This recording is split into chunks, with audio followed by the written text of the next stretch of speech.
মসজিদে, সেই সময় মসজিদে আছি, ডিউটিতে পালন করছি। তো এবার কিছু মুসল্লিকে বলছি, ভাই চাচা চাচা চলেন না নামাজটা একটু পড়াছি। বলছে আর কই না বুঝি স্যার, একটা লাইন দিয়েছি, ছুটে পাবো কি না পাবো লাইন দিয়েছি, নামটা ঠিক করতে হবে। আজান পড়ে গেছে, আজান পড়ে গেছে, অথচ দেখেন আজকে মসজিদ সেই সময় কেউ ঢুকছে না। খালি লাইন, খাতা ঠিক করার জন্য, নাম ঠিক করার জন্য, আধার কার্ড ঠিক করার জন্য সব লাইনে চলে গেছে। পাশেই আজান দিচ্ছে, হাইয়া আলাস সালাহ হাইয়া আলাল ফালাহ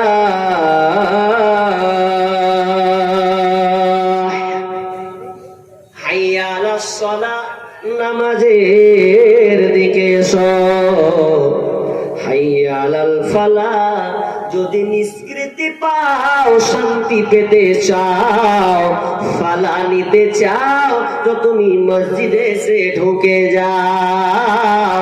মসজিদে ঢুকলেন না, জোহরের আজান গেল, আসরের আজান গেল, মাগরিবের আজান গেল, ঈশার আজান গেল, ফজরের আজান গেল, 5 ওয়াক্তে আপনাকে পাওয়া গেল না। 2-3 দিন ধরে আপনি শুধু আপনার কিনা এনআরসির ভয় আপনি কাগজে 1 সপ্তাহ ধরে লেগে থাকলেন, অথচ আমার আল্লাহ ডাক দিয়েছেন মুয়াজ্জিনের মাধ্যমে, ওরে বান্দারে আয় আয় আমার মসজিদে ঢুকে যা।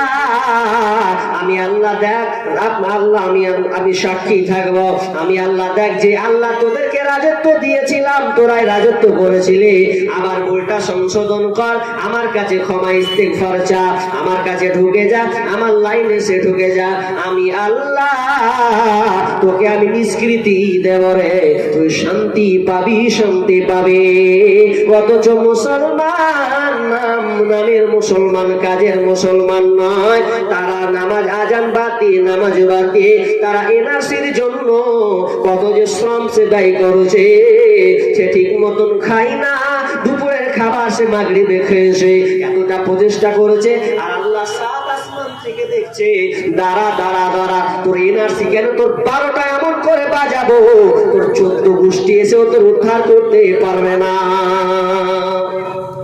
আল্লাহ আসমান থেকে দেখছে, তুই দুনিয়ার লাগে এত খাটলি, আর আমি 5 বার ওয়াজিবের মাধ্যমে ডাকলাম, তোকে পেলাম না। তুই কি ভাবছিস নরেন্দ্র মোদী মানে আছে বলে মুসলিমদেরকে পিটছে? গুজরাটে পুড়িয়ে গেছে, পুড়িয়ে একদম শেষ করে দিল, এটা যেন কে? ওটা আমি আল্লাহ করে দিয়েছি। তুই কি ভাবছিস হ্যাঁ, যে নরেন্দ্র মোদী চলে যায় তো অন্য নেতা আসলে আপনি শান্তি পাবেন মনে করছেন? সব ভাবছেন যে নরেন্দ্র মোদী সালা কখন ঘটবে রে, এই শেষ করে দিলেন, এটা ভাবছেন আপনি? ভাববেন না, বরং আপনি নিজে পরিবর্তন হন, এমন ভাবে পরিবর্তন হন যেন নরেন্দ্র মোদী পর্যন্ত দামোদর, এই নরেন্দ্র মোদী যেন পাল্টে যায় যে কি হলো রে। আল্লাহ পারবেন না? পারবেন। যে আল্লাহ সূর্য ছামিয়ে দিয়েছেন, যে আল্লাহ আপনাদেরকে রাজত্ব দিয়েছেন, ব্রিটিশ আমলে ব্রিটিশদেরকে তাড়িয়ে দিয়েছিলেন আমাদের হাত দিয়ে, সে আল্লাহ আজও পারবে না? অবশ্যই আমাদের হাতে মুঠোয় আসবে। কিন্তু আমরা এমন লোক, কোনটা ঠিক করেছেন আপনি? আপনার বাড়ি দেখেন, আপনার জায়গা দেখেন, জমি দেখেন, আপনার চাষাবাস দেখেন, দেখেন 8টার মহব্বত কেমন দেখেন, 8টার প্রতি মহব্বত, দৌড়াদৌড়ি, ছুটাছুটি, লাফালাফি, কুটাকুটি, নাচানাচি করছি, কিন্তু 3টার উপরে মহব্বত নাই। এটার একটা উদাহরণ দিয়ে আমি কিছুটা বুঝাচ্ছি, বুঝিয়ে আমি করে দেব, কারণ আমাকে বলেছে যে আপনি আদায় করিয়েন, আপনার দায়িত্ব আছে। ঠিক আছে, তো চলুক এখানে আলোচনা করতেই থাকি। কি যে 8টার প্রতি মহব্বত, একটা উদাহরণ দিই আপনাকে। আচ্ছা, বিয়ে কে করেছেন? হ্যাঁ বলেন তো ভাই, কে করেছেন বিয়ে? কই 1টা 2টা 3টা লোক, 4টা, কোনো বাপজি এত দাঁড়িয়ে তাও বিয়ে করেনি গো? হ্যাঁ, তার মানে ইনশাল্লাহ হোক, তার মানে ডবল বিয়ে করার ইচ্ছা আছে মনে হয় না? আচ্ছা হোক, ডবল বিয়ে হোক। তো বিয়ে করেছেন মাশাআল্লাহ, ভালো কথা। তো বিয়ে যখন আপনারা করেছেন, তো শুনেন ভালো করে, বিয়েতে কি হয়? শুরুয়াত বলবো না শেষ বলবো না মাঝখান বলবো, কোনটা বলবো? একটাও লাইন ঠিক নাই। তো বিয়ে করেছেন, তো বেটির বিয়ে দিবে, তো বেটির বিয়ে যেন সালার বিয়ে হবে, বুঝতে পেরেছেন তো? সালার যখন বিয়ে হবে, তো বিয়ে করার জন্য এবার নিমন্ত্রণ দিয়েছে বন্ধু বান্ধব, বিহাই বিহান, সবকে নিমন্ত্রণ, চাচাতো ভাই চাচা, থেকে মামাতো ভাই খালাতো ভাই সবকে দাওয়াত ইনভাইট করেছে। আর এদিকে বেঈমান ওই দুলা ভাই কি করেছে, ওর শালার বিয়ে এই জন্য কি করেছে, ও 1 মাস আগে চলে গেছে। 1 মাস আগে শ্বশুর বাড়ি বাবুর মতন খাবে, চলে গেছে। খুব রঙ্কস করে থাকলো, খেলো দিলো, আরাম করলো। তো বুড়া লোকটা একটু একটু হ্যান্ডটাও হয়, কি হয় না, বয়স্ক লোক খারাপ দেখতে, একটু কম পারে। তো এবার দুলা ভাই কি করবে, ও ডিজে নিয়ে আসবে। ডিজে বিয়েটা মানাবে না, ডিজে না শালার বিয়ে বলে কথা। তো ডিজে যদি না থাকে তো বিয়েটা মানাবে, নাচবো কুদবো লাফালাফি করবো। তো ডিজে নিয়ে এসেছে। তো এবার শ্বশুর এবার তো আর জামাইকে ডাইরেক্ট তো বকতে পারে না, ছেলে পিলাকে হুকার মারছে, কি বসে করে গেলা সব আলতু ফালতু চাপড়ি সালিয়ে করছে। একদিকে বকবে কি, তো জামাইয়ের বেটি মানে নিজের বেটি বলছে, তুমি যাও মহিলা শুনে গেল, তুমি খালি বেশি বকছো, ভুতি ভুতি করছো। এবার আছে তোমার কি হলো, বেচারি রাগ টাক করে বালিশ কাছারি হাঁটলো, মজি যা তোরা যা করবি যা করবি, চলে গেল। যখন আগে চুল বলে দিয়েছে যে কি করে চালিয়ে ফেলগা, তখন ওই দুলা ভাই কি করছে, বলছে বাড়ি যাবো, ভালো লাগে না, মাথা মোটা। 1 মাস ধরে থাকলো বিনা ফ্রিতে খেলে, আর বিহার দিন বসে থাকবো না, কেন বক্স চলবে না, বক্স বাজবে না, সেই রুমে থাকবে না। এবার চলে গেছে, যাওয়ার পর এবার উদাহরণটা ভালো করে বুঝেন। আমি উদাহরণটা দিতে চাইলাম কেন, আমি বলেছি মহব্বত 8টার দিকে না 3টার দিকে আপনি বিবাহটা করেছেন। তো বিবাহটা সূচনায় হচ্ছে জেনা, জেনা থেকে আপনি বিবাহটা শুরু করেছেন। আর যখন বিবাহটা শুরু হয়েছে, আপনার বিয়েতে আপনার শালা এসেছে, আপনার দুলা ভাই এসেছে, আপনার মেয়ে এসেছে, আপনার সন্তান আছে, আপনার পরিবার আছে, বন্ধু বান্ধব বিয়েতে এসেছে, এরা সবাই আশ্রয় নিয়েছে। আর ভালো মন্দ করে নাচানাচি কুদাকুদি করে আপনার বিয়েটা হচ্ছে, যেগুলো ইসলাম একটুও পারমিশন দেয় না। আপনার বিজাতির অনুসরণ করে আজকে আমরা বিয়েটাকে সাজিয়েছি। আর বিয়ে যখন হলো, এবার শুনেলেন ওখানে আল্লাহর জায়গা আমরা দিলাম না, আল্লাহর জায়গা হলো না। তার মানে আল্লাহর মন মতন আল্লাহ যেগুলো হুকুম আকাম দিয়েছে, বিয়েটা কিভাবে করতে হবে, ওটা আল্লাহর আইনকে আমরা মানলাম না, নবীর আইনকে মানলাম না, নবীর সুন্নাহকে আমরা পালন করলাম না। আপনার কিনা বন্ধুর জায়গা হলো, বন্ধু বান্ধবের জায়গা হলো, আপনার সন্তানের জায়গা হলো, বেটির জায়গা হলো, শ্বশুরের জায়গা হলো, গ্রামবাসীর জায়গা হলো, সবাই জায়গা পেয়েছে। কিন্তু আপনার বিয়েতে আল্লাহর জায়গা জুটলো না, নবীর জায়গা হলো না, দিনের জায়গা হলো না, দিন মতন চলবে, দিন ওখানে স্থান পায়নি। একটা আলেম তো আল্লাহর দিনের কাজ করে, ওই আলেমটা যে দেখছে যে আপনার বিয়েটাতে আপনার এমন খারাপ খারাপ নোংরা কাজ, সেখানে ড্যান্স চলছে, মেয়েরার মতো হয়ে নাচছে, আর কিন্তু দেখতে পেলেন ছেলে এবং মেয়ে একাকার হয়ে তারা আপনার খাবার খাচ্ছে, কোনো ডিসিপ্লিন নাই, আপনার কোনো নিয়ম কানুন নাই, যে ইচ্ছা যায় যেখানে পায় সেখানে খায়। যখন তিনি এই আলেমটা যখন দেখলো, তখন তিনি ওখান থেকে উঠেছে মসজিদ চলে গেল। তার একটা আলেমের জায়গা হলো না। বন্ধুরে আমার, সবার জায়গা হয়েছে, কেবল আল্লাহর জায়গা হলো না, নবীর জায়গা হলো না, দিনের জায়গা হলো না, এই 3টার জায়গা হলো না, আপনার বাকি সবার জায়গা হয়েছে। আমার আল্লাহ বলছেন ফাতারাব্বাসু, অপেক্ষা কর, দাঁড়া দাঁড়া, বুঝবি বুঝবি, আমার হুকুম না যতক্ষণ না এসেছে ততক্ষণ পর্যন্ত তোরা চুপ থাক, তোরা দেখ তোদের উপরে আমি কি কারিশমা চাপিয়ে দিই। কেন কাটাকাটি লাফালাফি কেন হচ্ছে, একটু ভেবে দেখেছেন? হে ভাবক ভেবে দেখো, বসে নিরালায় গজব কেন রে দুনিয়ায়, শান্তি কেন নাই রে দুনিয়ায়। হে ভাবক ভেবে দেখো, বসে নিরালায় গজব কেন রে দুনিয়ায়, শান্তি কেন নাই রে দুনিয়ায়। খাঁটি ধার্মিক নাই তো দেশে, মুসলিম চলে কাফের বেশে, খাঁটি ধার্মিক নাই তো দেশে, মুসলিম চলে কাফের বেশে, কথাবার্তা ব্যবহারে বেদিন বোঝা যায়। গজব কেন রে দুনিয়ায়, শান্তি কেন নাই রে দুনিয়ায়।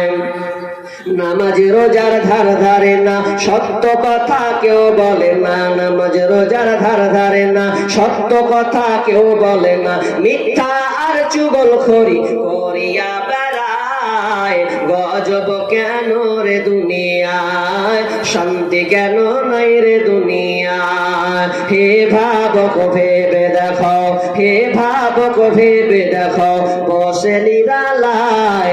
গজব কেন রে দুনিয়ায়, শান্তি কেন নাই রে দুনিয়ায়। চেয়ারম্যানিয়ার মেম্বরে তাও নিল কতক নারী। চেয়ারম্যানিয়ার মেম্বরে তাও নিল কতক নারী। বেহায়া বেশরম নারী চলে বেপরদায়। গজব কেন রে দুনিয়ায়, শান্তি কেন নাই রে দুনিয়ায়। মাথায় কাপড় দেয় না নারী, পিঠে বুকে দেয় না শাড়ি। মাথায় কাপড় দেয় না নারী, পিঠে বুকে দেয় না শাড়ি। বেহায়া বেশরম নারী চলে বেপরদায়। গজব কেন রে দুনিয়ায়, শান্তি কেন নাই রে দুনিয়ায়। অফিস গুলি ঘুষে গরম, অফিসারদের নাই তো শরম। অফিস গুলি ঘুষে গরম, অফিসারদের নাই তো শরম। পার্টির লোক দেখলে তারা ঘুষের হাত বাড়ায়। গজব কেন রে দুনিয়ায়, শান্তি কেন নাই রে দুনিয়ায়। হে ভাবক ভেবে দেখো, বসে নিরালায়। গজব কেন রে দুনিয়ায়, শান্তি কেন নাই রে দুনিয়ায়। জালেম অত্যাচারী যত, জমির আল কাটে শত। জালেম অত্যাচারী যত, জমির আল কাটে শত।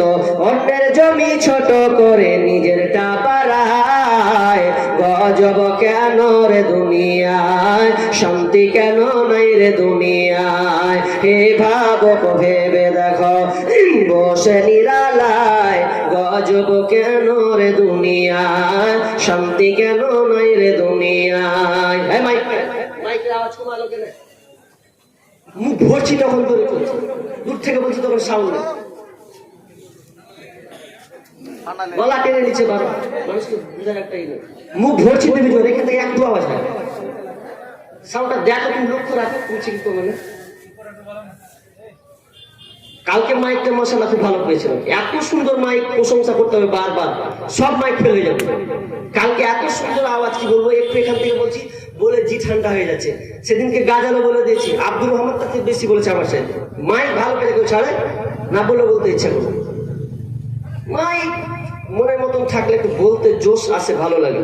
প্রতিদিন প্রোগ্রাম, একটা জায়গায় মাইক যদি খারাপ পেলে তো কালকে আর বক্তব্য দিতে পারবো না, সমস্যায় পড়ে যাবে। তুমি একটু লক্ষ্য রাখো ভাই, বক্সের সাউন্ডটা তুমি ঠিক করো, একটু ই করো, ভলিউম গলা বাড়াও। কি আছে, ফেটে পালিয়ে যাবে? আল্লাহ ফাটক দেখি, তারপর দেখা যাচ্ছে। কি বলছিলাম, যে এই দুনিয়াতে শান্তি অশান্তি লেগে আছে। কেন অশান্তি? এবার আমার আল্লাহ বলছেন, জাহারাল ফাসাদু ফিল বাররি ওয়াল বাহরি বিমা কাসাবাত আইদিন নাস লিয়ুযীকুহুম বা'দাল্লাযী আমিলু লাআল্লাহুম ইয়ারজিউন, লাআল্লাহুম ইয়ারজিউন। জলে এবং স্থলে যত সর্ব জায়গায় তুমি বিপর্যয় দেখতে পাচ্ছ, যত হানাহানি মারামারি কাটাকাটি ফিতনা ফাসাদ যতগুলো তুমি দেখতে পাচ্ছ, বিমা কাসাবাত আইদিন নাস, এগুলো তোমার হাতের কামাই, হাতের ফসল। এগুলো তোমাদের কারণে এই চারিত্রিক বিপর্যয় তোমরা দেখতে পাচ্ছ। লিয়ুযীকুহুম বা'দাল্লাযী আমিলু, তোমাদের অনেক পাপের কারণে, অনেক তোমাদের খারাপি আমল কারণে এই আযাবগুলো আস্বাদন করা হয়। কেন করা হয়? কেন করা হয়? লাআল্লাহুম ইয়ারজিউন, যাতে বান্দা তুমি দ্বীনের পথে ফিরে আসো। এবারে আয়াতের একটা উদাহরণ দিই আপনাকে। আচ্ছা, এখানে মিস্ত্রির কাজ কে কে করেন? রাজমিস্ত্রি বুঝেন তো? এদিকে লোক রাজমিস্ত্রি বুঝেন? কি কাজ বলেন তো? রাজমিস্ত্রির কাজ কি? বাড়ি তৈরি করা, তাই তো? বাড়ি তৈরি করা। এখানে রাজমিস্ত্রি কয়জন আছে? হাত তুলে তো দেখি, গোনা গোনা দেখি। একটা, দুটা, আর নেই? ভাই আপনার তো বড় লোক হওয়ার কথা, এটা রাজমিস্ত্রি নেই বলছে। আপনি প্রতিদিন 1000 টাকা বাড়িয়ে দেন, দেখেন কেমন হয়। তো রাজমিস্ত্রি আর ইঞ্জিনিয়ার সঙ্গে একটা কথোপকথন। তো কিছু বুঝানোর জন্য কিছু বলতে হয়। আয়াতটা আপনাকে ব্যাখ্যা উদাহরণ দিয়ে বুঝিয়ে দিচ্ছে, একটু বুঝেন কেন আল্লাহ এই আমাদেরকে আযাব দিয়েছেন। শেষে বললাম না লাআল্লাহুম ইয়ারজিউন, যাতে তুমি বান্দা ফিরে আসো। তো উদাহরণটা এই জন্য আপনাকে দিচ্ছি, এক পোতা আর দাদু। পোতা আর দাদু, এদিকে আপনারা কি বলেন? উত্তর দিনাজপুরের লোক পোতা বলেন তো না লাতি বলেন? পোতা, লাতি কো পোতা নাকি? হ্যাঁ, লাতি কো পোতা বলেন। যাই হোক, আমি এই উত্তর দিনাজপুর দুর্গাপুরের কোথায় প্রথম পড়ছিলাম, তো আমাকে আমার দাদু ভর্তি করেছে, আমার অনেকদিন থেকে আছি। তো বলছে এটা কে? তো বলছে এটা হচ্ছে আমার পোতা। বলছে এটা আপনার লাতি? হ্যাঁ পোতা লাতি, মানে ওরা লাতি পোতা একই বুঝায়, আর আমরা পোতা বলি মানে ওই পোতা বলতে আমার দাদু, আর লাতি যখন বলবো তখন আমার নানা, তখন বলে লাতি। মানে পার্থক্য আছে আমাদের মুর্শিদাবাদে। আর এদিকে কিন্তু পোতা লাতি একই উভয়কে বুঝায়। যাই হোক, তো পোতা দাদুকে বুঝাচ্ছে, বাচ্চা ছেলেকে বুঝাতে গেলে অনেক কিছু খেপার মতন বলতে হয়, হয় না? হয়। শেখ হাদিউজ্জামান বলছেন যে বাচ্চা ছেলে মানুষের ওজন 3 জায়গায় থাকতে পারে না। কয় জায়গা বললাম ভাই? 3 জায়গায়। ভালো করে বলেন, মানুষের ওজন ওয়েট 3 জায়গায় থাকে না, জিরো ব্যালেন্স, জিরো হয়ে যায়। যতই প্রধানমন্ত্রী হোক আর যত রাষ্ট্রপতি হোক, 3 জায়গায় তার ব্যালেন্স থাকবে না, তার ওয়েট কমে যাবে। কিভাবে? নাম্বার এক ওয়েট কমে যায় যখন ও আয়না দেখবে, এরকম করে ও নিজেকে বোকা দেখে। কি দেখবে? যতই প্রধানমন্ত্রী হোক ও এরকম করবে, কি করবে না? আয়না দেখে নিজেকে বোকা দেখে। নাম্বার 2, দ্বিতীয় নম্বর, একটা বাচ্চা ছেলে, 2 বছরের ছেলে, আপনি যতই ওয়েট ওয়ালা হোক, আপনি প্রধানমন্ত্রী করে চাপিয়ে দেন, ওকে খাবার নকল করতে হবে। ও আমার শোনা কপি করবে না। যতই কত রাষ্ট্রপতি হোক, বাচ্চা কেলেও খাবার নকল করবে, কারণ এটা করতে হয়, এটা বুঝাতে হয়। ও যদি বাচ্চাটা কান্না করে আর আমি শালা গুলি করে মেরে দেবো, বাচ্চা বুঝবে তো আরো দেবে। কি বুঝাবো? গুলির ঘোড়া ডিম বুঝা, ওকে ওই আদর করে বুঝাতে হবে, ওকে ওলে আলোচনা করে বুঝাতে হবে, ঠিক না? আর 3 নাম্বারটা বললাম না, ওটা ক্রস থেকে গেলাম, অন্যদিন বলবো, 2টা বলে দিলাম। তো ঠিক তেমনি পোতা আর দাদুর সঙ্গে কতক্ষণ বলছে, পোতা বলছে দাদু মুসলিমদেরকে এত মারছে, এত আযাব দিচ্ছে কেন? আল্লাহ কি দয়া হয় না? অথচ আল্লাহর দয়া আছে, এখানে দয়া। তখন দাদু পোতাকে বলছে, শোন তাহলে, রাজমিস্ত্রি বাড়ি তৈরি করে, ইঞ্জিনিয়ার বাড়ি ছক করে দেয়, সুন্দর করে ছক তৈরি করে দেয়। এবার উপর থেকে নিয়ে 4 তলার উপরে গিয়ে ইঞ্জিনিয়ারের কোনো কাজ পড়েছে বা দরকার পড়েছে, উপর থেকে এসে বলছে এ ভাই, হাঁক মারছে, ও 4 তলা থেকে হাঁক মারছে নিচে। তো ওই আপনার ওই রাজমিস্ত্রিটা কিন্তু কর্ণপাত করে না, শুনছে না, ও কাজে ধ্যানরত হয়ে আছে। 3 বার 4 বার 5 বার হাঁক মেরে যখন পেলে না, তখন ওই ইঞ্জিনিয়ারটা কি করেছে জানেন? আর নিজের পকেট থেকে 500 টাকা নোট বের করেছে। 500 টাকা নোট বের করে উপর থেকে ফেলছে। উপর থেকে যখন ফেলছে, ফেলার পর এবার সামনাসামনি রিং যখন পড়ে গেছে, পড়ে যাওয়ার পর এবার কিন্তু ওই রাজমিস্ত্রি বলছে, ভাই 500 টাকা নোট। মানুষ যখন 500 টাকা যেই টাকায় পোড়া পাক, যখন পোড়া পায় মোটা বান্ডিলের টাকা, তখন কিভাবে লুকাইল? কিভাবে? কেউ পুড়িয়েছেন আশা করছি। ও যখন পয়সাটা কুড়িতে গেছে, আস্তে আস্তে আস্তে করে করে পানি দেবে দিলে টাকাটা কেউ যাবে না ভাই, দেবে দিলে। কেন দিলে? যাতে কেউ না দেখতে পায়। তখন এবার টাকা যখন তুলছেও, আরেকবার এগুলো তাকিয়ে নিলে, এভাবে তুলছে, মানে কেউ যেন দেখতে না পায়।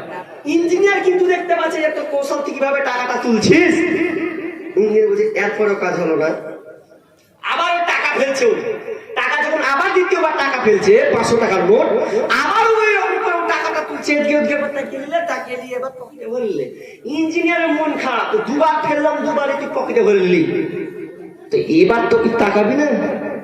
এবার তো টাকা পরবর্তী ছাড়বে। তখন এবার ইঞ্জিনিয়ার কি করেছে, ছাদে ছিল এত বড়টা ঢিমে একটা পাথর, তাকাবি না, টাকা কুড়িয়ে নিলি, পকেটে ভরে নিলি, এবার তুই তাকাবি না, তোর 14 গোষ্ঠী তাকাবি, দেখ তুই।